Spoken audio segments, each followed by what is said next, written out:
నన్ను నేను వెళ్ళిన తర్వాత ఎవరెవరు వస్తున్నారు ఇంటికి నాకు తెలుసు, నువ్వు ఎక్కడికి వెళ్తున్నావు అని నన్ను టార్చర్ చేస్తాడు.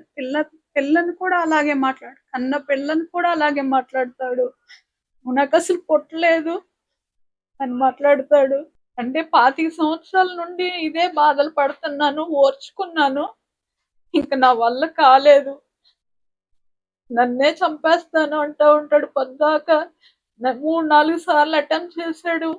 కత్తిపేట మీద ఇక్కడ వరకు తీసుకొచ్చి నా గొంతు పిసికేసి అలా అద్దమంతా పగలు కొట్టేశాడు. అన్ని చేసి నాకని నేను ఓర్చుకున్నాను పిల్ల కోసం. తర్వాత వచ్చి పొద్దాక నాకు విడాకులు ఇచ్చి అంటాడు. నేనేం తప్పు చేశాను విడాకులు ఇవ్వటానికి? నువ్వు తప్పు చేసి నన్ను విడాకులు ఇవ్వమంటావు ఏంటంట అని అడిగేదాన్ని. అయినా కానీ నోరేసుకొని తాగడం వాగడం. నువ్వు పొద్దాక సభ్యకరంగా, నేనేమో మంచి ఫ్యామిలీలో పుట్టాను, వాళ్ళ ఫ్యామిలీ వరస్ట్ ఫ్యామిలీ.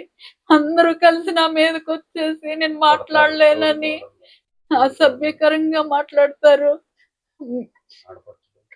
మగోడు అంత మాతో లాయరు కస్తూరి, తను మగోడు తిరుగుతాడు, మళ్ళీ ఇంటికి వస్తాడు, నువ్వే ఎందుకు అట్లా అని నన్ను క్వశ్చన్ చేస్తా ఉంటుంది. వాళ్ళందరూ వచ్చి నన్ను ఇబ్బంది అంటే మాటలతో ఇబ్బంది పెడతా ఉంటారు. నేనేమో మాట్లాడలేను, కామ్గా ఉంటాను. ఏదేమైనా నాకు న్యాయం జరగాలి.